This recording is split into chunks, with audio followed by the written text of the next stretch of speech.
Oke, puji Tuhan, terima kasih kepada Tuhan untuk kesempatan yang Dia berikan bagi kita pada hari Sabat ini untuk melanjutkan sama-sama kita akan membaca dan mempelajari pelajaran yang sangat penting bagi kehidupan kita dalam menantikan kedatangan Tuhan yang kedua kali yang sudah tidak lama lagi, di mana tanda-tanda dalam segala aspek itu menunjukkan betapa dekatnya kita akan pada kedatangan Tuhan yang kedua kali, sehingga sangat membutuhkan perhatian yang khusus akan firman Tuhan yang bisa satu-satunya terang yang akan menolong kita untuk berjalan dan tidak terjatuh. Kita hanya akan sangat menghargai terang itu apabila kita berada di kegelapan, ya. Ketika lampu atau listrik padam di rumah, situlah kita akan menyadari betapa penerangan itu penting agar aktivitas di rumah atau di dalam perjalanan. Ada pengalamannya waktu perjalanan dari Manado ke Modo Inding. Nah, ada satu kampung sebelum Mokobang itu jalannya panjang dan jalan kebun yang menanjak dan gelap, tidak ada rumah kiri kanan, kurang lebih sejauh hampir 7 km, ya. Itu tiba-tiba listrik lampu utama motor padam, nggak nyala lagi. Nah, di situ kita terpaksa nggak bisa lanjut dan tunggu ada motor yang lain yang lewat dan kita ikut di belakang, tapi karena dia terlalu cepat, di setengah perjalanan kita sudah nggak ada cahaya lampu lagi dan harus menggunakan lampu sein, lampu turn untuk menolong. Ketika di kedip nyala kita bisa lihat lampu. Nah, ini disinilah kita menyadari betapa pentingnya cahaya atau terang atau firman Tuhan dalam menerangi kehidupan kerohanian kita. Dan ini adalah terang yang sangat penting yang Tuhan anugerahkan, karuniakan bagi kita, sehingga kita bisa berjalan di jalan yang sempit yang Tuhan sudah teladankan bagi kita. Dan saat ini kita tiba pada subtopik yang judulnya makanan yang berbahaya khusus bagi anak-anak. Dan kita sudah pelajari prinsip-prinsip yang lalu yang sangat penting dan kita akan lanjut, ya. Kita akan langsung lanjut karena masih baru 50%, 2 pertemuan kita baru capai 50%. Kita menikmati firman Tuhan, ya, kita menikmati firman Tuhan, kita enjoy terang yang Tuhan kasih, karena itu adalah roti hidup. Roti itu berarti makanan, dan ketika dimakan itu akan mengenyangkan, membuat kita memiliki kesegaran dan tenaga yang baru. Kan? Jadi itu bukanlah suatu beban yang harus dipercepat, ya. Oke. Baik, ini saya akan mulai baca terlebih dahulu. Makanan yang berbahaya khusus bagi anak-anak. Mustahil bagi mereka yang dikekang selera akan memperoleh kesempurnaan tabiat.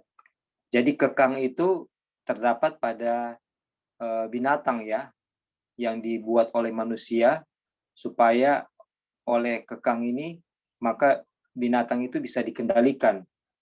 Nah, jadi seseorang yang seleranya dikendalikan oleh seseorang yang kehidupannya dikekang oleh selera, dikendalikan oleh selera, itu dikatakan mustahil. Jadi mustahil itu kalau di dalam probability itu berapa persen dia? Ada yang bisa? Kalau dalam kemungkinan? Zero. Oke, thank you Joy. 0%. Jadi 0% itu tidak ada kemungkinan untuk bisa memperoleh kesempurnaan tabiat. Ini sangat penting sekali untuk kita sadari, kita ketahui. Karena waktu kita dengar dan kita baca kutipan ini, kita sebagian besar ya sedang berada dalam posisi dikekang oleh selera, ya kan? Dan kita lebih baik aminkan kondisi itu supaya kita tahu bahwa kita ini malang, melarat, miskin, buta, dan telanjang. Kalau kita bilang, wah itu bukan buat saya sudah sudah bisa mengekang selera. Nah itu sudah mustahil mau ada pertumbuhan lagi ya, ada perubahan. Jadi kita katakan bahwa kita adalah orang-orang yang masih dikekang oleh selera dan membutuhkan kasih karunia Tuhan. Itulah sebabnya kita terus belajar ya sama-sama. Jadi ini mustahil ya. Sementara kesempurnaan tabiat atau jubah kebenaran Kristus, jubah putih kebenaran Kristus, kesempurnaan tabiat itu kan standarnya Yesus ya. Sejak Tuhan Yesus masuk ke dalam bilik Maha Suci tahun 1844, terang sudah diberikan kepada umat Tuhan bahwa sebagaimana ketika hari pendamaian, the Day of Atonement, semuanya dari orang-orang bangsa di Israel itu harus affliction, harus mengevaluasi dan melihat kepada diri apakah masih ada dosa yang belum diperdamaikan dengan Tuhan oleh melalui pertobatan dan upacara mempersembahkan korban untuk penghapusan dosa, apakah semua sudah dilakukan atau tidak. Dan itu yang sedang dinantikan Bapa, jubah putih atau kesempurnaan tabiat. Itu yang sedang dinantikan Bapa. Dan mustahil, teman-teman, kita mau mengikuti anak domba yang sedang dibilik yang Maha Suci, yang sedang menantikan iman, pertobatan dan imannya ada di kita, iman Yesus ada di kita, Yesus sedang tunggu itu. Dan dia sedang tunggu kita untuk mau bekerja sama dengan dia. Tetapi apabila kita masih menjadi hamba selera, maka kita tidak dapat mengikuti anak domba kemana dia pergi. Secara knowledge kita ketahui, tetapi ada terang yang Tuhan bukakan, reformasi kesehatan supaya kita bisa mengikuti, itu tidak dapat kita ikutin karena kita lalai atau ignore terang ini. Jadi kiranya ini menjadi fondasi keynote bagi kita bahwa sangat penting untuk dengan pertolongan Tuhan, mengasihi Tuhan, sehingga kita mau untuk mengekang selera agar kita tidak dikendalikan selera dan boleh memulai pekerjaan dalam menyempurnakan tabiat oleh Tuhan. Kemudian khusus bagi anak-anak. Perasaan moralitas anak-anakmu tak dapat dibangunkan dengan mudah, kecuali engkau berhati-hati memilih jenis makanan bagi mereka. Jadi di sini pengetahuan akan jenis makanan yang akan mempengaruhi moral dari anak-anak kita itu sangat penting untuk kita ketahui supaya bisa kita pilih yang mana yang bagus, yang baik, dan bisa kita sajikan. Banyak ibu yang mengisi meja makan yang menjadi jerat bagi keluarga. Makanan daging, mentega, keju, makanan cuci mulut yang mewah, makanan berbumbu, rempah-rempah berkadar tinggi, dan sebagainya. Ini seakan-akan sudah dibaca, tapi memang ada pengulangan dalam kutipan tertentu ya, di dalam yang sudah kita baca sebelumnya. Dan sebagainya dengan bebas disantap oleh orang tua dan anak-anak. Nah, ini di sini dikatakan adalah makanan yang disebutkan barusan adalah makanan yang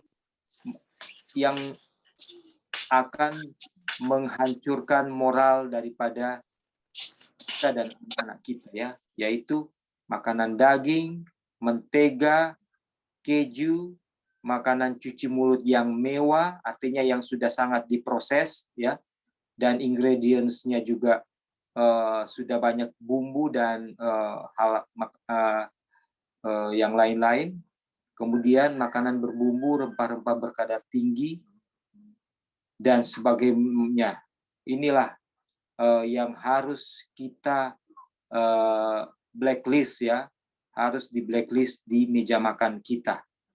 Dan ini adalah lebih spesifik lagi ke makanan-makanan seperti apa, ini perlu kita pelajari dan kita share lebih jauh lagi. Dan ini ya, jadi yang kita pelajari sebaliknya adalah makanan yang sebaliknya saja ya, makanan yang alami, simple gitu ya, tapi variansnya tinggi, bervariasi, supaya dia punya kebutuhan akan nutrisinya bisa terpenuhi.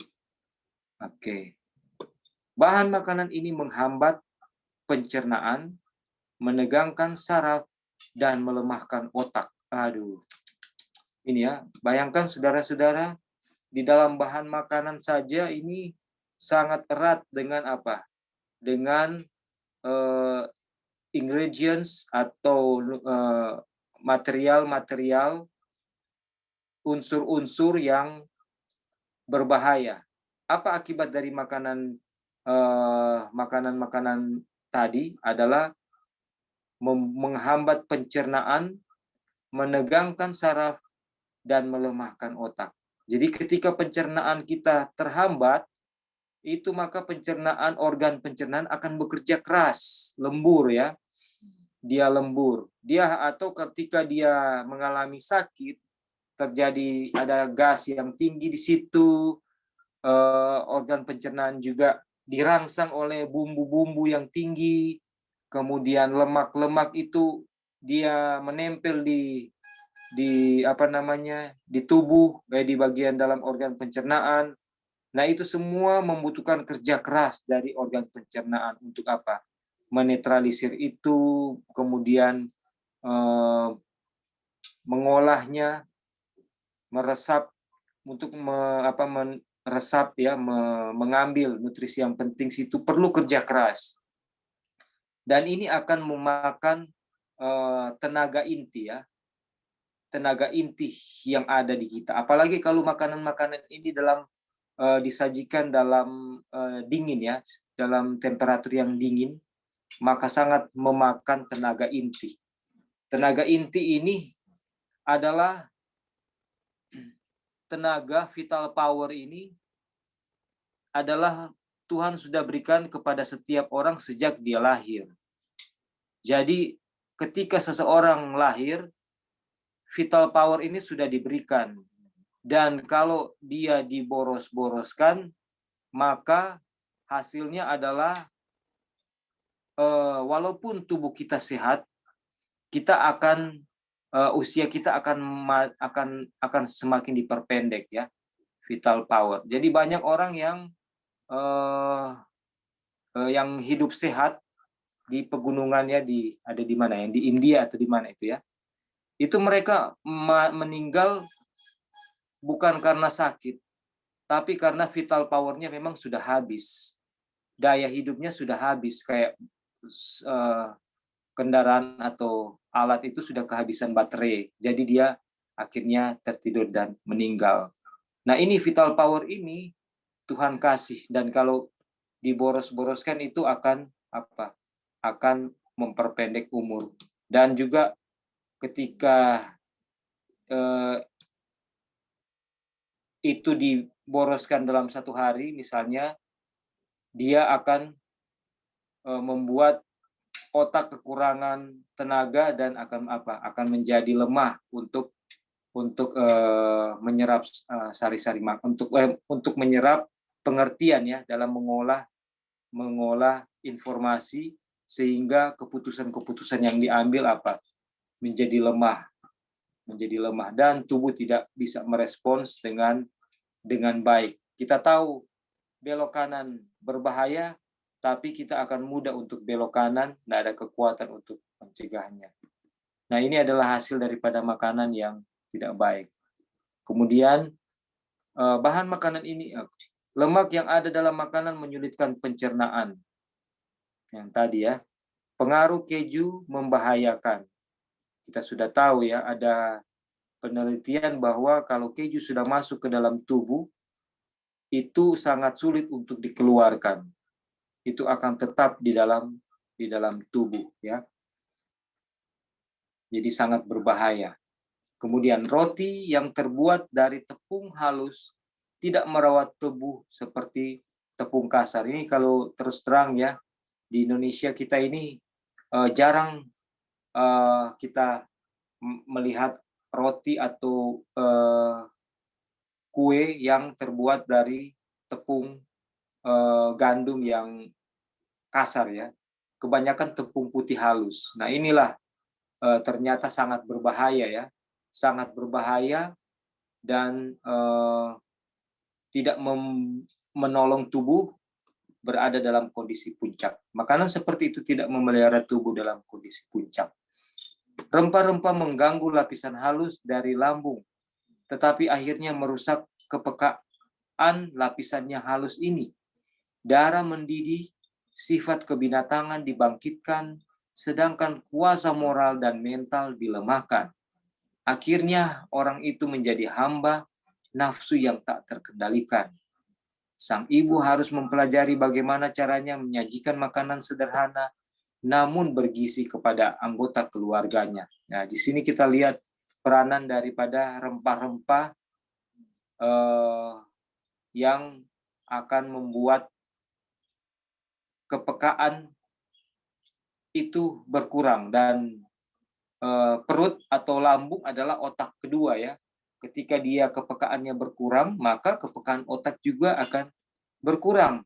Hal-hal yang sakral, yang kudus itu tidak bisa dibedakan dengan hal-hal yang tidak sakral ya, tidak sakral, sehingga kita akan mudah untuk menurunkan standar kebenaran.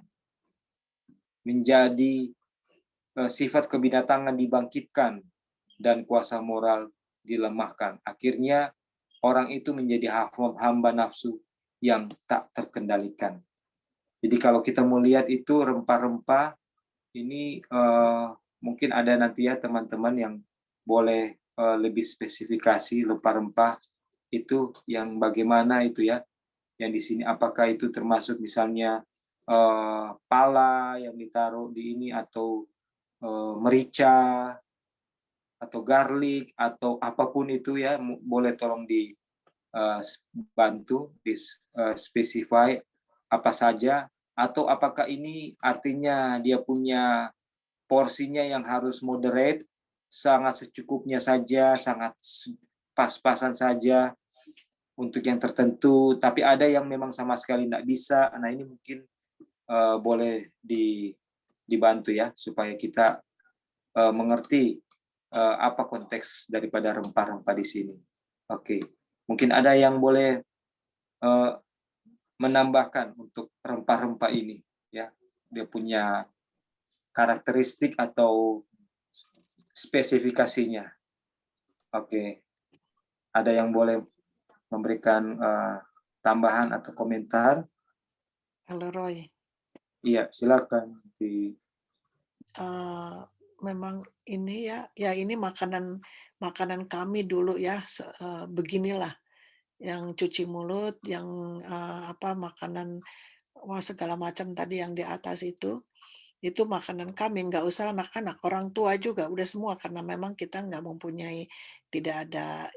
ada pengetahuan dari Tuhan, ini dulu tidak belajar ya, dan efeknya karena makan begitu, efeknya sekarang ya ini yang saya rasakan sekarang ini, yang saya dapat sekarang ini, otaknya udah melemah, udah mulai terus sudah nggak bisa ingat, udah pokoknya udah segala macam deh, udah ini efek-efeknya semua sekarang yang saya alamin ini gitu kan. terus penyakit-penyakit sudah. Tapi, puji Tuhan, sudah mendapatkan pengetahuan, kita udah mulai berubah ya, udah Begitu. tinggalkan semua itu, dan sedikit-sedikit sudah makan kayak hanya buah, makanan yang natural lah Iya. gitu ya. Tapi nah ini ada tapinya. Sudah saya cuman hanya pakai garam aja gitu kalau pakai sup Iya. gitu ya. Tapi karena sayur-sayuran itu manis, jadi dia ada rasa manisnya dari sayur. Nah, Iya. udah mulai natural, tapi ada tapinya. Saya merasa kenapa saya bilang, "Kok saya ada yang nggak beres gitu loh di Nah, badan saya, kok saya ada yang nggak beres, kok saya hmm, susah napas ya, saya sadari kok kok hmm. tambah gemuk gitu di perut saya gitu, kenapa udah makan yang maksudnya udah ikutinlah pelajaran Iya, yang selama ini kita ini ya. simple Memang diet ya, simple penyembuhannya diet. Iya. iya, nah penyembuhannya itu memang, nggak secara 24 jam gitu ya, Oh, kita oke. ikutin karena memang, karena selama ini kita udah melanggarnya itu udah 50 tahun kali ya, dan hampir 60 Hmm, tahun melanggarnya. Jadi harus memperbaikinya itu, reverse-nya itu mungkin take time gitu ya. hmm. Sedikit-sedikit juga semakin ini. Nah, sekarang masalahnya kenapa saya jadi fat ya? Saya bilang, "Saya udah nggak goreng-goreng kok. Iya, Kok iya. kenapa gemuk di perut saya ini kok makin tebal?" Saya bilang gitu. Terus udah olahraga, habis makan kita jalan ke gunung, naik ke sana, sembari jadi udah ngikutin New Start. Saya bilang, Iya. "Ini ada yang nggak beres ini," saya bilang gitu. "Mungkin ada yang nggak beres." Bukan gemuk aja, tapi saya nggak bisa napas, kok susah Iya. napas. Mungkin nggak susah napas ini, apalagi waktu tidur juga saya susah napas, mungkin karena kegemukan perut kali gitu ya. Dan saya coba olahraga juga nggak Iya. ngebantu gitu. Jadi "Tuhan, apa yang saya bikin salah ya?" Saya bilang, "Tuhan sorry," atau kalau karena katanya kan penyakit karena dosa. Iya. Dosa karena penyakit, whatever lah itu. Jadi saya langsung "Tuhan, saya dosa apa yang saya udah bikin Tuhan? Sorry," saya bilang Iya. gitu. Jadi karena dibilangin penyakit dosa, jadi "Tuhan, aduh," saya bilang, "sorry, ini penyakit apa yang saya alami, yang saya langgar," saya bilang gitu, "apa yang saya udah langgar ini? Karena saya udah beberapa hari ini kok sakit kepala ya," saya bilang gitu. Iya. "Apakah apakah," saya bilang, "mungkin saya minum, air jeruk, karena air jeruk itu manis sekali gitu. Apakah ini?" Oke. Saya bilang, "Tapi saya nggak terlalu banyak begitu, hanya kayak misalnya 1 cangkir gitu. Apakah itu?" Saya hanya mikir-mikir gitu, Iya. apa yang sudah kesalahan saya? Nah itulah, itu yang saya mau share gitu, mungkin siapa tahu ada yang, bisa nanggepin juga ya, bisa kasih tanggapan. Thank you. Thank you. Ya, Ada demikian. tambahan. Oh, silakan, silakan. Saudara Ebing ya? Erik, ya, Erik. ya. Oke, Silakan, jadi brother. yang Ya. pertama ingin menanggapi yang mengenai rempah-rempah ya, Roy. Kalau diibaratkan pertanian ya, kan ada 2 sumber nutrisi bagi tanaman. Yang pertama adalah yang organik, dan kemudian yang kedua ada yang telah melalui proses kimia. Iya, Tapi non-organik. non-organik, fungsinya sama, sumber nutrisi bagi tanaman. Tapi ketika digunakan, kalau yang satu itu walaupun dalam jangka waktu yang panjang, ya enggak masalah, malah lebih bagus. Itu yang organik. Tapi kalau yang non-organik itu akan tiba pada satu waktu di mana tanaman itu akan tidak lagi subur dan akan berpengaruh pada tanah, yang kemudian akan juga tidak menjadi subur karena Iya, terlalu lama menggunakan bahan yang melalui proses kimia itu. iya, Nah, non-organik. mungkin itu dari rempah-rempah ya. Kalau rempah-rempah yang telah melalui proses itu, misalnya ada kan kalau di sini ada apa itu yang rica Jawa, merica, kemudian ada bumbu-bumbu yang sepertinya sudah ada di kemasan. Nah itu kan semua itu sepertinya digunakan untuk penyedap makanan. Nah itu yang mungkin ya PDP gambaran seperti itu. Tapi kalau orang gunakan yang hasil dari organik ya, yang dari organik, ya kan itu malahan mengandung banyak sekali manfaat. Misalkan contoh kalau misalnya itu yang apa itu yang kukuru, kalau di sini bilang kukuru, kalau bahasa Indonesia apa itu DP? Kemangi atau apa itu. Nah itu kan itu ada banyak zat yang bermanfaat di sana. Juga zat fitokimia yang ketika orang konsumsi secara organik itu bukan hanya membuat dia makanan itu menjadi cita rasanya menjadi enak, tapi juga ada manfaat bagi tubuh seperti itu. Nah, jadi itu untuk rempah-rempah. Kemudian yang kedua, kalau untuk tanggapan saya dari case-nya anti early ya.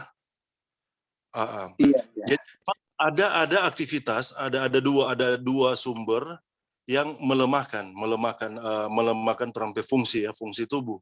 Ini yang dari apa yang mungkin saya pelajari, ada buku-buku yang kita baca dari buku kesehatan. Jadi salah satunya adalah makanan. Makanan cuma salah satu. Tapi ada sumber-sumber yang lain yang juga melemahkan fungsi tubuh, salah satunya otak.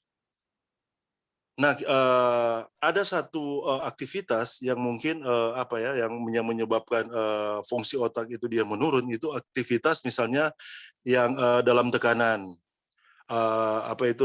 keadaan yang stres mungkin atau depresi, terlalu banyak tekanan, mungkin masalah, ada pekerjaan-pekerjaan yang harus dilakukan tapi tidak bisa dilakukan, atau ada konflik antara keyakinan dengan apa yang kita sementara lakukan.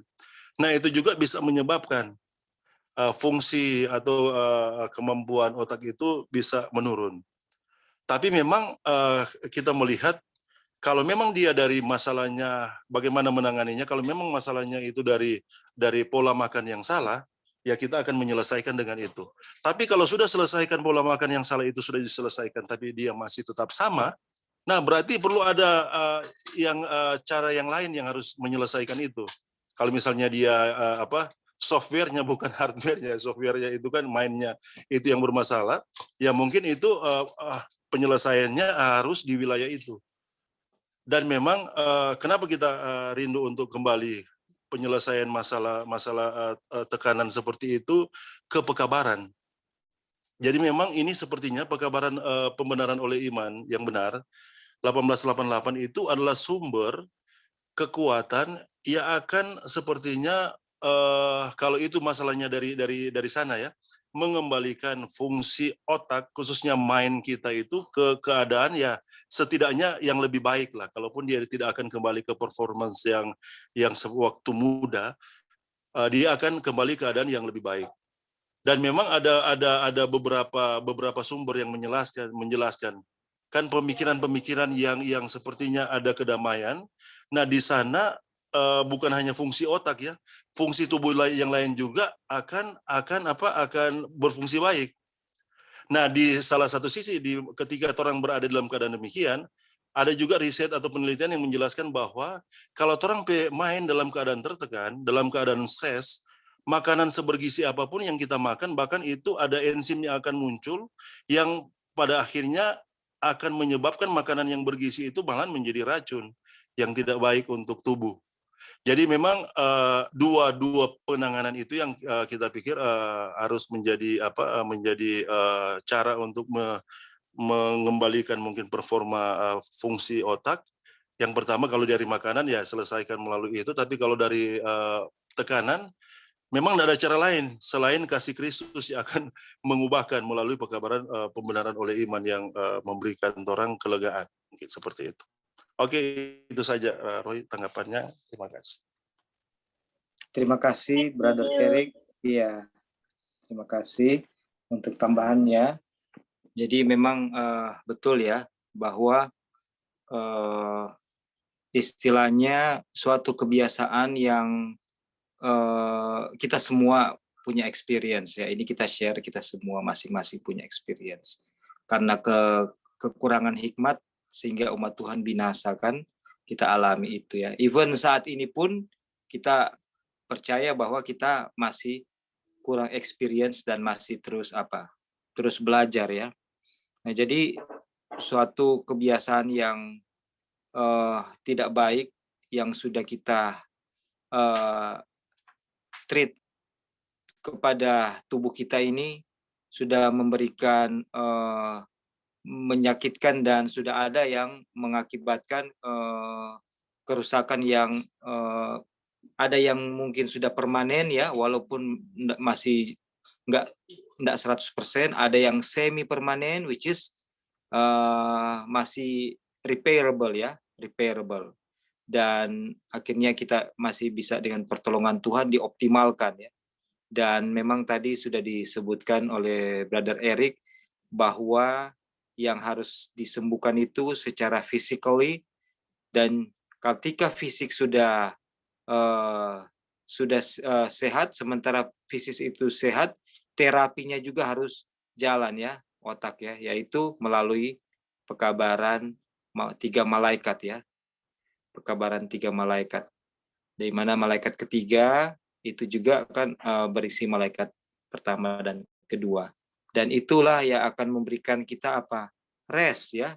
Ketika kita mendapatkan rest, peristirahatan di dalam Tuhan, yaitu kita percaya sepenuhnya kepada Tuhan dalam segala hal yang kita sudah sedang alami, dan saat itu kita merasa tidak ada kesanggupan apa-apa, disitulah kita akan mendapatkan rest. Kita pasrahkan semuanya kepada Tuhan dan kita akan lihat Tuhan yang bekerja.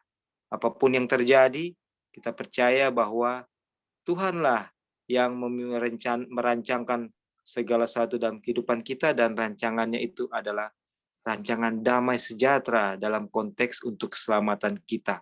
Walaupun di atas dunia harus hidup menderita ya, seperti pendahulu-pendahulu kita di zaman kegelapan di benua Eropa, di pegunungan Italia dan di Inggris, harus lari ke pulau-pulau, ke gunung-gunung, ke tengah-tengah hutan, tinggal di sana, sementara teman-teman mereka menikmati kehidupan kota yang civilization-nya sudah sangat maju. Di zaman itu sudah sangat maju, orang-orang hidup sangat makmur, karena negara-negara ini adalah negara-negara yang yang menerima pajak dari negara-negara jajahan mereka ya. Inggris,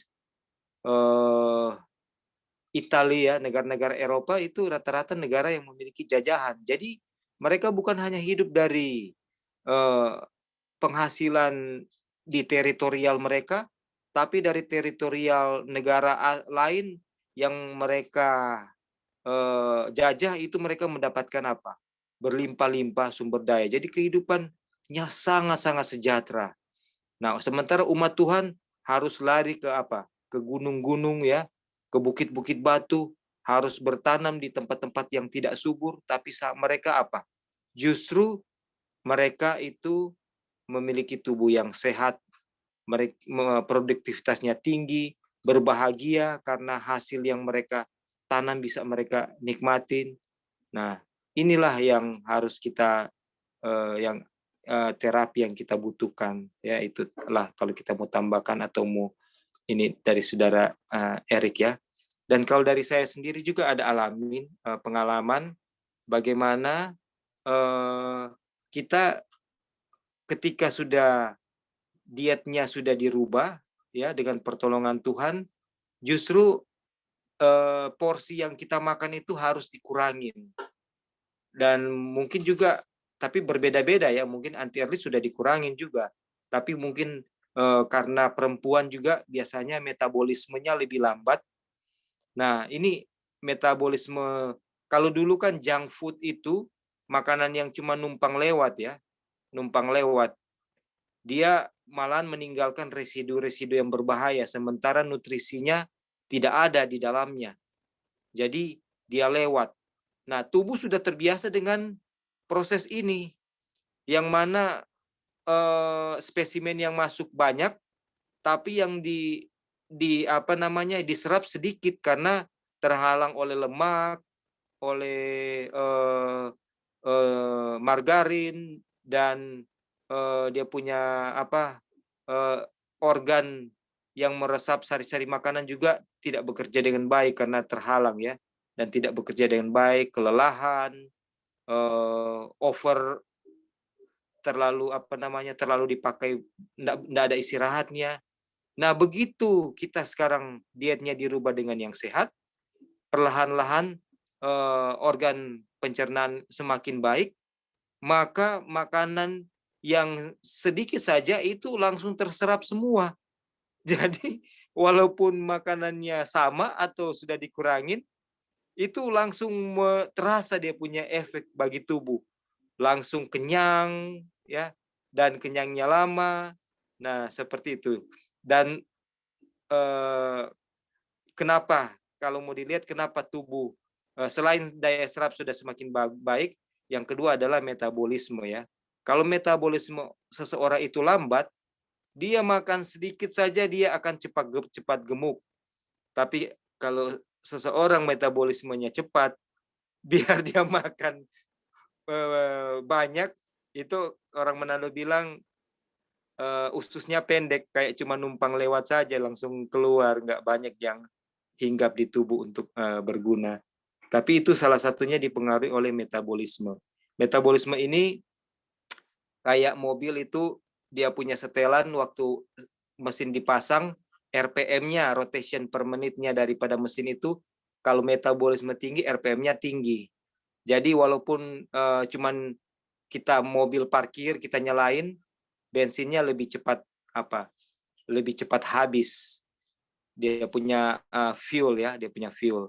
Tapi yang mobil yang orang yang metabolismenya rendah itu waktu mesin dinyalain, dibiarkan idle, bensin lebih lama untuk habis karena setelan gasnya rendah gitu ya. Ini juga salah satu yang mempengaruhi kenapa kita makan sedikit tapi cepat gemuk, sementara yang lain makan banyak tapi lebih tidak cepat gemuk. Tentu saja itu juga selain itu dia punya daya serap ya, daya serap dari fungsi pencernaan sudah semakin baik. Oke, mungkin ada lagi yang mau menambahkan sehubungan dengan komentar atau kondisi dari Tante Erli sebelum kita akan lanjut. Halo Kak. Iya Joy, silakan Joy. Kita mau tambahkan yang spices itu, yang rempah-rempah itu. Rempah-rempah. Jadi kalau kita lihat di dalam konteks di sini, ini rempah-rempah ini kan dibilang mengganggu lapisan halus ya, irritate dari lambung gitu.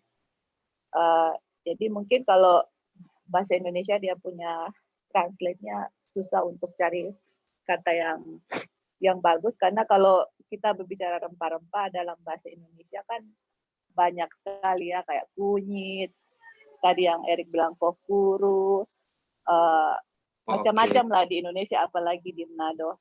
Tapi kalau rempah-rempah yang dalam konteks bahasa Inggris ini, spices ini biasanya yang pedas gitu, karena ini irritate kita punya stomach. Dan dan kalau kita lihat kalau mau gunakan rempah-rempah, kalau kunyit kokuru itu nggak irritate stomach gitu. Ini yang pedas-pedas gitu. Jadi kita belajar itu di kelas itu yang apa yang irritate stomach itu kan kita kasih pertanyaan sama gurunya. Kita tahu black pepper, white pepper itu nggak bagus gitu. Nah, kita tanya mengenai cayenne. Nah, jadi dia kasih artikel yang sudah dibikin di Loma Linda.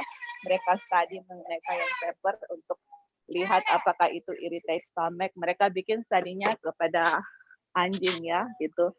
Dan memang betul hasil penelitiannya itu even though a little bit cayenne itu irritate. Jadi dalam konteks ini yang spices ini kita bisa lihat yang irritate itu kita punya lambung yang mengganggu itu, dan di kita punya lambung kan ada lapisan gitu ya. Jadi dia itu mengiritasi itu lapisan lambung sampai melukai, orang bisa melukai. Iya.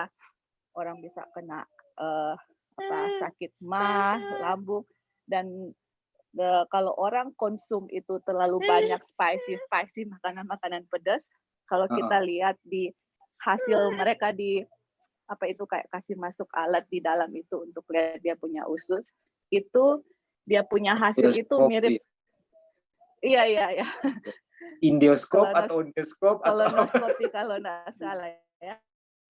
Kolonoskopi anybody ya. Anyway, mereka lihat itu dia punya hasil sama dengan orang yang suka minum-minum alkohol gitu.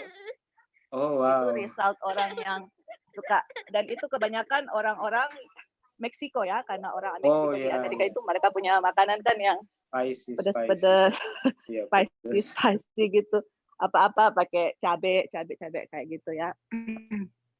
Nah, jadi itulah yang kita bisa lihat yang spicy, yang irritate stomach itu. Karena kalau kita mau bagi rata untuk Indonesia nggak bisa semua irritate stomach gitu, Kak.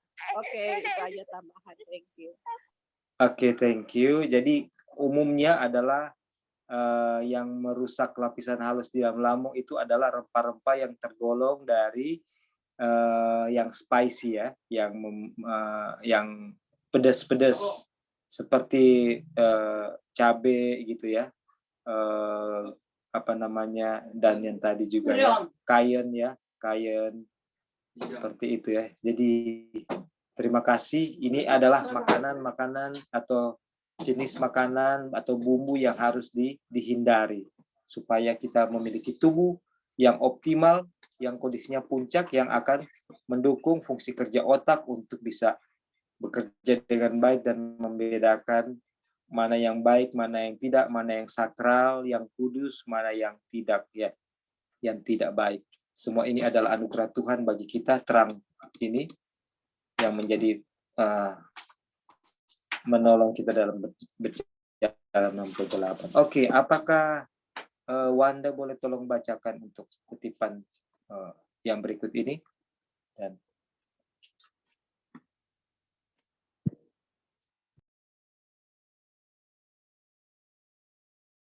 mikrofon belum nyala. Baiklah. Maukah kaum ibu generasi sekarang merasakan kesucian tugas mereka? Janganlah mencoba bersaing dengan tetangga yang kaya dalam penampilan, tetapi usahakan supaya melebihi mereka dalam melakukan tugas pendidikan anak-anak dengan setia demi hidup yang terbaik. Jikalau anak-anak dan orang muda dididik dalam kebiasaan dan penyangkalan diri dan pengendalian diri, agar mereka diajarkan bahwa mereka makan untuk hidup, bukan hidup untuk makan, maka lebih sedikit penyakit dan kemerosotan moral. Maka gerakan pertarakan sedikit saja dilakukan yang berarti tidak banyak. Jikalau prinsip yang benar tentang pertarakan ditanamkan dalam diri orang muda yang membentuk masyarakat, barulah mereka mempunyai nilai moral dan kesalehan moral untuk menolak polusi di pikiran akhir zaman ini dengan pertolongan Yesus. Mungkin orang tua sudah memindahkan kepada anak-anak kecenderungan selera dan nafsu. Itu akan lebih menyulitkan pekerjaan pendidikan dan latihan bagi anak-anak mereka supaya bertarak dengan ketat, supaya mereka mempunyai kebiasaan murni ya, yang menguntungkan. Jikalau selera yang menginginkan makanan yang tidak menyehatkan, bahan perangsang atau narkotik telah dipindahkan kepada mereka sebagai warisan dari orang tua, betapa dahsyat tanggung jawab orang tua untuk memerangi kecenderungan jahat yang telah mereka wariskan kepada anak-anak mereka.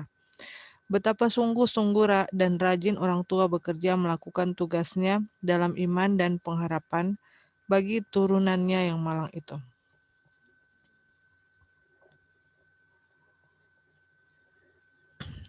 Ya, jadi di sini sudah jelas sekali ya amaran bagi para ibu-ibu.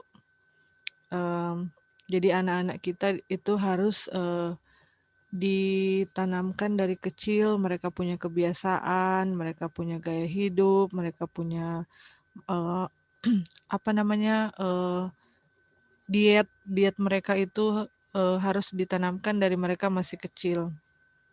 Karena kalau mereka sudah besar akan sangat sulit untuk mereka mengubah.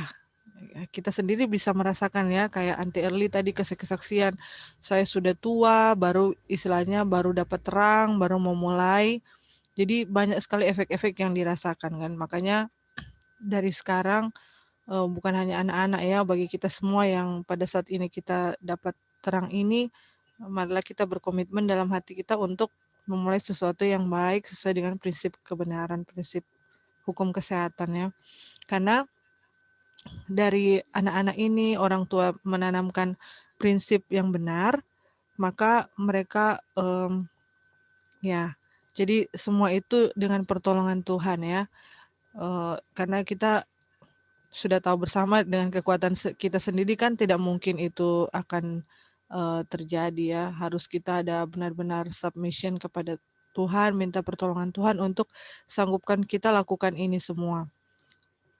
Nah, dan kalau anak-anak kita sudah tanamkan pola hidup yang benar, prinsip diet yang benar, maka begitu mereka bertumbuh menjadi anak muda, mereka akan membentuk masyarakat kan, akan terjun ke masyarakat, mereka sudah membawa itu, mereka sudah dibekali dengan teladan yang sudah diajarkan oleh orang tua mereka. Seperti kita lihat ya, bagaimana contoh Yusuf, Daniel, mereka di masa muda mereka sudah melewati didikan di rumah yang benar. Makanya begitu mereka terjun, diizinkan Tuhan untuk berada di bangsa Hiten, mereka boleh menjadi terang bagi semua orang di sana, juga pemimpinnya raja. Jadi mungkin itu kira-kira yang bisa dibagikan atau poin yang saya dapatkan. Terima kasih. Puji Tuhan. Oke, thank you. Oke, apakah ada lagi yang mau menambahkan? Ya Kak. Ya, silakan Joy. Ya puji Tuhan ya, sangat beruntung sekali. Blessing lah, bukan beruntung. Diberkati sekali untuk kita belajar pelajaran ini, karena ada dari kebanyakan kita ada punya anak-anak kecil gitu. Ya, kita mau share sedikit mengenai makanan ini. Jadi yang kita share sama kalian yang kita belajar dari satu ibu yang bagaimana didik anak itu. Jadi selama dia bekerja untuk banyak orang kan yang panggil dia untuk help anak, untuk minta tolong help dia anak-anak mereka, atau dia pergi ke rumah-rumah orang untuk mereka tolong anak-anak.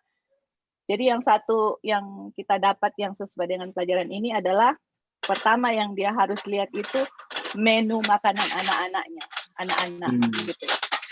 Karena itulah betul yang Ellen White bilang ya, apa yang makan itu sangat mempengaruhi mereka punya karakter.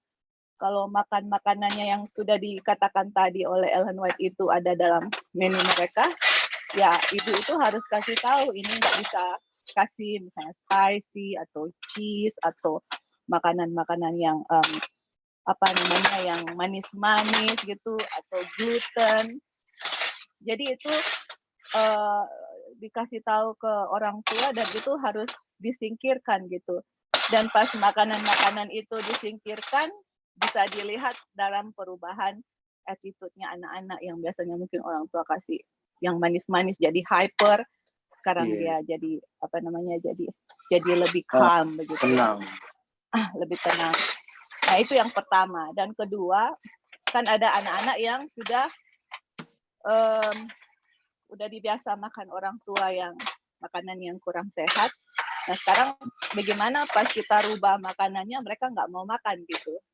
Nah, ini anak-anak harus didisiplinkan. Nah, cara disiplinnya itu adalah ada kutipan Ellen White yang dibilang bahwa anak-anak harus makan apa yang disajikan orang tua. Jangan pernah anak-anak atur, oh saya harus makan ini, saya mau ini, no. Orang tua yang harus kasih makan tuh anak-anak. Nah gimana kalau anak-anak nggak mau makan, disiplin bagaimana yang kita harus terapkan. Jadi ini yang dia sudah terapkan kepada anaknya, dan anak-anak yang dia sudah take care, banyak sekali anak yang dia sudah take care, yang berhasil, yaitu kita mau share ya, biar kalau ini pengalaman ada di teman-teman bisa bikin juga, bahwa kalau udah kasih makanan simple food ke anak-anak, terus mereka nggak mau ini, nangis, mau yang lain gitu. Kasih tahu ke anak-anak, ini kita punya makanan.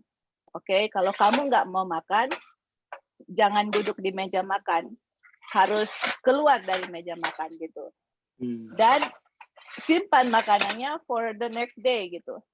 Nah, anak-anak akan learn gimana kalau nggak makan itu gimana. Lapar kan gitu.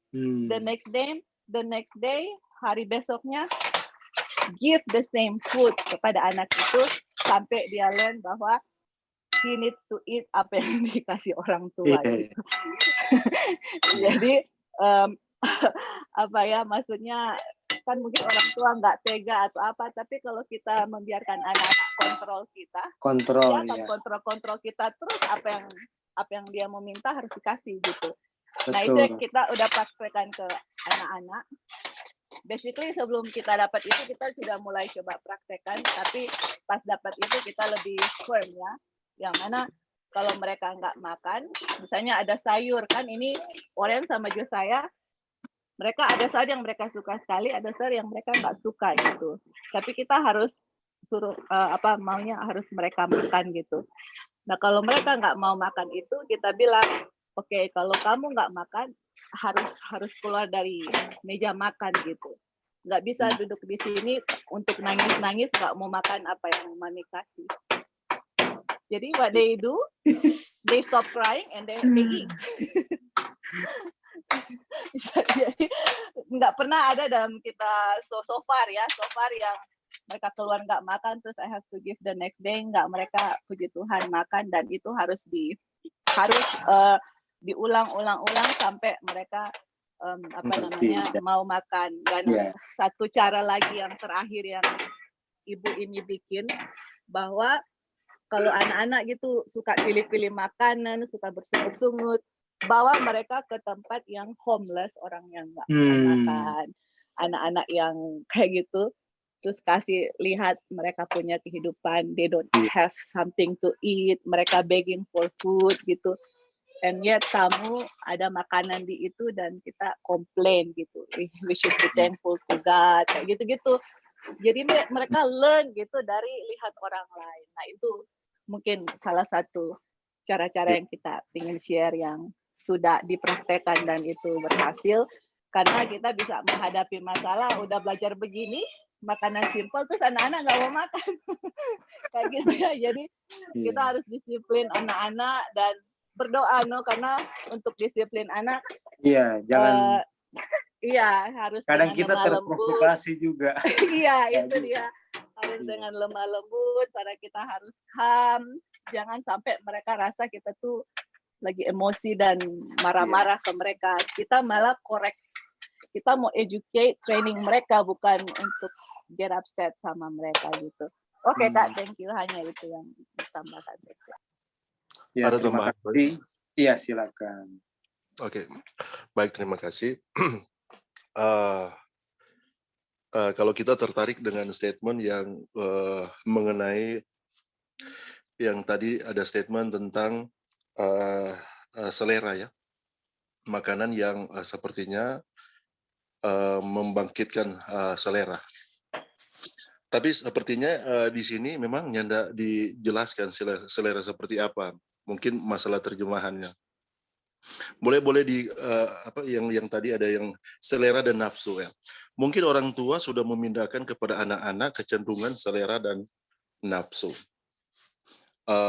Di sini mungkin selera itu menunjuk kepada selera yang dari makanan yang tidak sehat ya.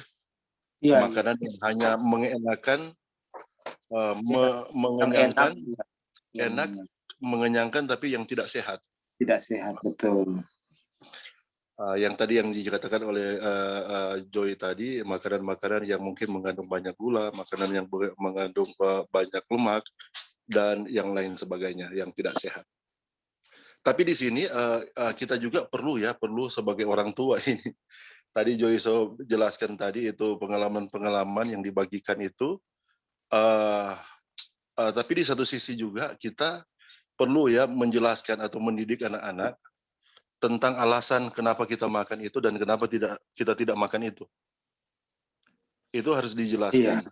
Sehingga Edukasi, itu pengertian pengertian. Sehingga selera itu bisa berubah. Dari dia suka makanan-makanan yang hanya mengenakkan, mengenyangkan tapi tidak sehat, ke makanan yang bukan hanya enak tapi dia juga makanan yang sehat. Jadi sepertinya selera itu oleh proses pendidikan itu, penjelasan-penjelasan kepada anak-anak itu, pada akhirnya mereka akan berubah seleranya.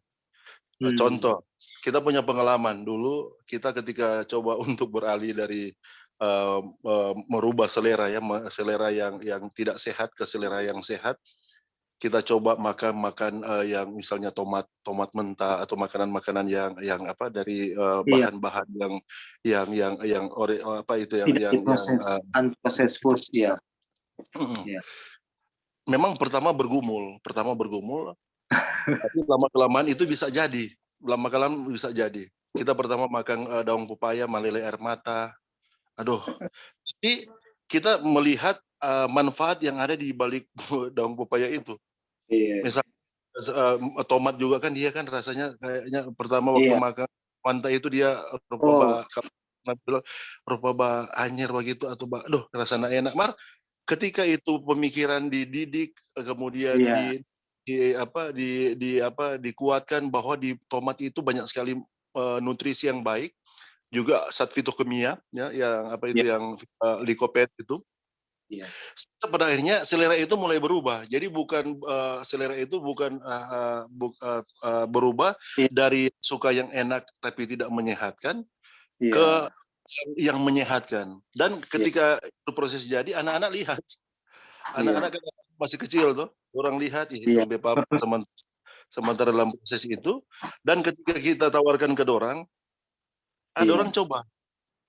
Malahan akhirnya karena dorang masih kecil, dorang yang lebih cepat penyesuaiannya, dan dorang selera itu seleranya jadi berubah. Kita anak-anak ngomong sekarang dorang kalau masa makanan itu, malah dorang makan misalnya tomat, lahap, malah biar tomat pakai nasi dorang makan. Karena apa? Karena memang itu dari awal ada teladan yang diberikan, kemudian ada penjelasan. Kenapa kita nak makan itu? Jadi ada mengandung yang ini yang tidak menyehatkan. Kenapa kita makan itu? Karena mengandung hal-hal yang menyehatkan atau satu nutrisi yang menyehatkan. Jadi mungkin dalam proses pendidikan terhadap anak untuk supaya menyukai makanan yang sehat itu, ya perlu ada teladan mungkin dengan penjelasan-penjelasan kenapa kita makan makanan yang seperti itu. Walaupun pertamanya enak, maka dorang selera pada akhirnya akan berubah. Dengan di situ banyak sekali manfaat yang kita akan peroleh. Jadi yang dulunya rasa pahit pada akhirnya so enak Yang dulunya rasanya enak pada akhirnya akan enak karena untuk manfaat yang terkandung di dalam makanan yang kita makan. Oke, mungkin itu saja yang bisa ditambahkan Pak Roy. Terima kasih. Terima kasih, Bapak Erik, betul sekali ya. Dengan edukasi pengertian, maka anak-anak kita akan mengerti kenapa harus makan itu, kenapa tidak harus makan ini, dan mereka akan menjalankannya dengan kedewasaan ya, bukan makan jo, pokoknya makan gitu. Atau bukan seperti itu ya. Oke. Dan saat ini kita akan silakan nanti. Mau nanya ini ya. Karena mungkin nggak berlaku di Indonesia, mungkin di Amerika kali ya. Karena kalau itu dulu kan kita sudah tinggalkan kayak daging margarin semua yang keju itu yang aslinya.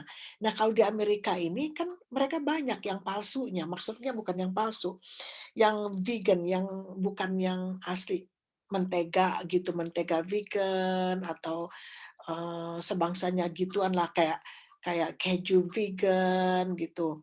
Nah, seperti orang bikin nastar nggak dari margarin Indonesia yang asli gitu, di sini kan sudah ada vegan punya, vegan. Nah, apakah itu sama aja yang termasuk makanan mewah, jadi kita nggak patut konsumsi itu, atau bagaimana itu? Iya, nanti. Jadi pada prinsipnya adalah makanan terbaik itu adalah makanan simple food ya, yang terbaik, yang Natural, yang iya asli. natural, iya simple dalam arti natural, tidak melalui proses food. Proses. Oh Iya. iya. Nah, itulah yang terbaik yang sebaiknya kita semua makan ya.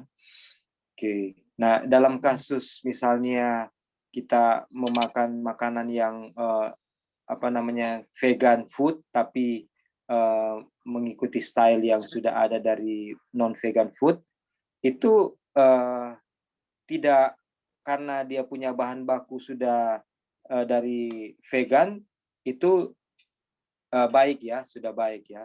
Cuman yang mengurangi dia punya efektivitas kandungannya, atau dia punya dia punya kandungan nutrisinya itu pasti akan berkurang dibandingkan dengan yang makanan alami. Tetapi dalam hal merusak kesehatan itu jauh lebih baik ya. Mungkin ini bisa dijadikan makanan jembatan ya, atau mungkin bisa kita katakan ini sebagai bridging food ya bagi orang-orang yang kita kan semua beda-beda ya. Ada yang memang berat sekali untuk berpindah ke langsung drastis ke simple food atau natural food, langsung satu malam langsung pindah. Mungkin ada yang ini. Jadi kalau dari saya pribadi lebih baik itu kita bilang itu sebagai bridging food saja ya, tapi jangan stay di situ terus. Tinggalkan gitu iya, ya. itu hanya ini. Kayak hamburger, kayak chicken sandwich itu yang maksudnya bukan asli, yang mereka kan bikin sudah kayak gitu. Sekarang udah harus kita tinggalkan. Sekarang makanannya yang harus yang kayak sayur-sayur mentah atau cuman rebus aja. Rebusan gitu ya. Iya. Umbi-umbian berarti yang Eden punya ya asli ya. Iya. Okay. Karena thank you. Iya, thank you Anti. Kecuali ada lagi tambahan yang teman-teman yang lain sehubungan dengan vegan food, tapi masih stylenya masih style yang non vegan food. Ada yang mau menambahkan? Nah, ya.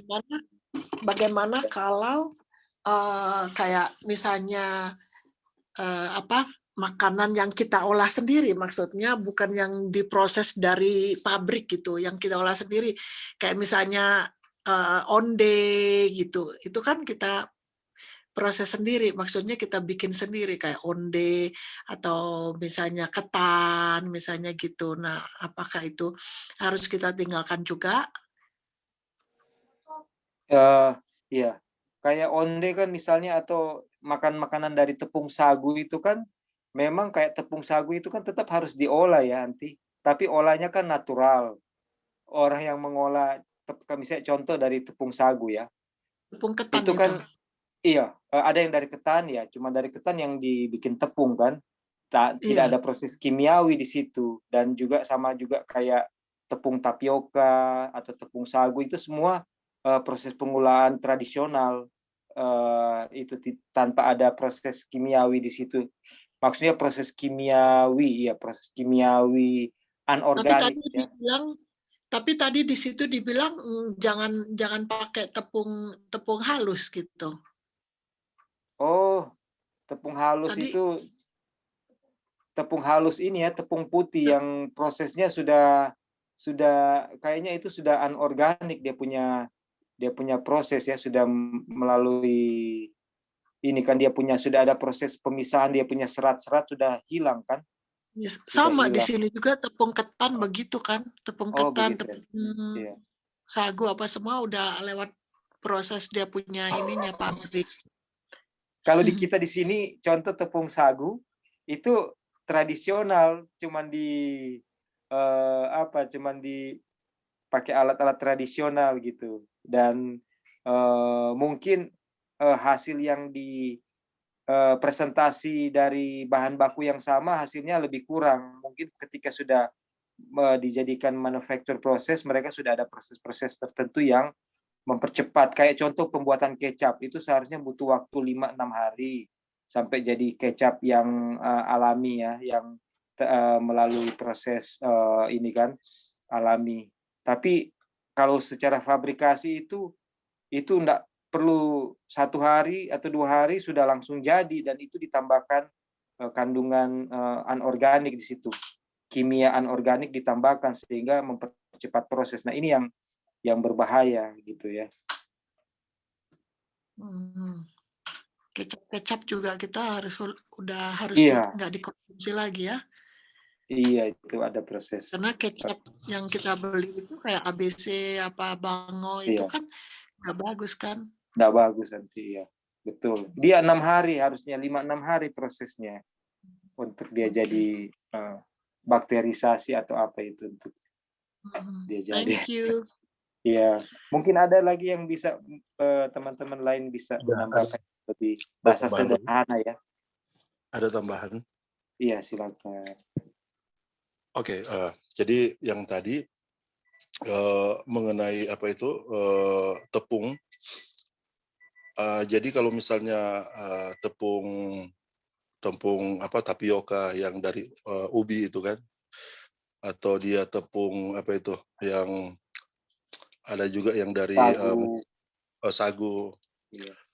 Ya memang kalau dibandingkan dengan tepung terigu ya, ini mengenai tepung terigu, memang tepung terigu kan itu ada mengandung apa itu zat yang kalau misalnya ya apa diproses itu sepertinya mungkin akan zat karbohidratnya itu akan menjadi sangat banyak, zat gulanya itu kadar gulanya mungkin akan menjadi sangat banyak, akan dihasilkan dari tepung itu yang tidak baik untuk kesehatan. Tapi kalau misalnya untuk mungkin dari tepung apa itu yang ubi dengan dari apa itu yang dari sagu itu seratnya masih tinggi.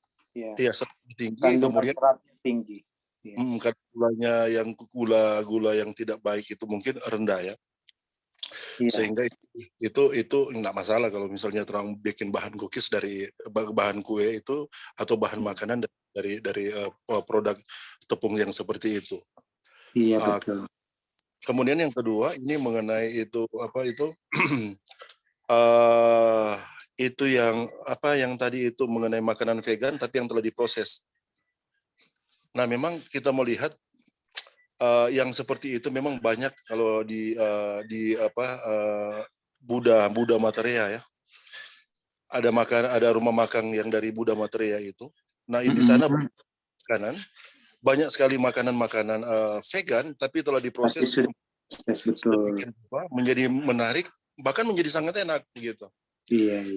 Tapi memang produk yang dorang hasilkan itu maksudnya dari bahan-bahan, bahwa produknya dari bahan-bahan memang organik, tapi sedemikian rupa proses itu sehingga mereka menjadikan dari satu bahan makanan dari produk-produk itu sepertinya dia bukan hanya menyehatkan tapi sangat enak begitu. Karena kita berapa kali makan di sana, kita kok jadi rasa misalnya makan kong jen bergizi, dapat rasa loyo tuh bahan. Kalau makan kong sepertinya rupa ada vital force begitu yang dibangkitkan yang sudah malam itu masih segar bugar badan. Sepertinya itu bagus itu. Jadi kita sering ke Manado, sayang itu rumah makan itu so tutup, dia di kawasan Mega Mall sana. Ada lagi tempat lain yang Buddha Materia itu. Jadi memang enggak salah sih kalau misalnya ada kan bahan-bahan makanan atau bumbu yang dari proses yang alami. Nah, kecuali kalau misalnya kan ada yang sekarang ada bumbu-bumbu yang malahan sepertinya itu dari proses sintetik ya. Orang mencampurkan bahan-bahan kimia, kemudian dicampurkan proses itu kimia itu terjadi dan menjadi satu misalnya rempah atau bumbu ya. atau bahan-bahan atau yang bisa digunakan untuk membuat kue. Misalnya contoh ada pewarna buatan dari yang dibuat dari proses kimia seperti itu. Bahan-bahan sintetik kemudian digabungkan dan menjadi bahan untuk dibuat kue. Nah, itu yang sangat berbahaya. Kalau misalnya kita buat misalnya untuk pewarna bikin cookies, bikin kue. Kemudian yang kita campurkan itu dengan dari kita giling itu atau blender ini pandan, daun pondang, kunyit, menghasilkan warna hijau yang alami. Kemudian kita buat itu menjadi satu bahan kue dicampurkan misalnya dengan tepung tepung sagu. Dia kan akan menjadi warna hijau alami. Dan itu mungkin akan menarik dan enak untuk dimakan dan menyehatkan. Mungkin yang proses-proses yang tadi yang harus orang hindari. Yang anorganik yang tidak alami. Iya, betul. Itu mungkin teman. Terima kasih. Terima kasih. Masih ada lagi dua orang yang mau mendapatkan sebelum kita akan tutup karena kita akan on time 10.30 waktu Manado mengenai makanan proses makanan pengganti yang vegetarian. Oke. Jadi sampai di sini kita lihat bahwa kesimpulannya pelajaran yang kita dapatkan adalah marilah kita melihat tubuh kita ini sebagai seperti sebuah mesin kendaraan, di mana kalau kendaraan itu harus dirawat, kita punya kendaraan mobil, di situ sudah ada manual buku manualnya kan, buku panduan. Setiap berapa kilometer ganti oli mesin, oli persneling, oli gardan, oli gearbox. Nah, sekian kilometer lagi ganti saringan bensin, saringan udara. Nah, semua itu harus kita mengerti fungsi tubuh kita dan kita memenuhi kebutuhannya dengan manual yang Tuhan kasih di dalam melalui firman Tuhan. Dan ini yang kita sedang pelajari, inilah manual booknya supaya kendaraan kita atau tubuh kita itu bisa bekerja dengan optimal untuk memuliakan Tuhan, menjadi berkat bagi sesama secara physically and spiritually. Karena apa? Karena kita mengasihi Tuhan yang sudah menciptakan kita, sudah menebus kita, sudah membayar kita 2 kali, dan kita mengasihinya. Kita mau mempersembahkan tubuh kita ini sebagai persembahan yang hidup, kudus, dan yang berkenan kepada Tuhan. Dengan demikian, prinsip-prinsip kesehatan mau kita pelajari, tidak terbatas dari pembelajaran bersama, kita akan ambil waktu sendiri juga untuk mempelajarinya di rumah di waktu khusus, supaya bisa diterapkan untuk diri kita, keluarga, dan kepada gereja, jemaat, dan masyarakat yang Tuhan sudah berikan. Sehingga itu juga menjadi pintu pembuka bagi saudara-saudari kita yang belum mengenal Injil, dan mereka mau menerima Injil karena prejudis bisa dihilangkan ketika mereka merasakan berkat Tuhan di dalam melalui reformasi kesehatan yang kita praktekkan dan kita kabarkan kepada mereka. Inilah pelajaran kita saat ini. Kiranya Tuhan menolong kita semua dan kita bawa semuanya untuk kemuliaan nama Tuhan dalam nama Tuhan Yesus. Amin.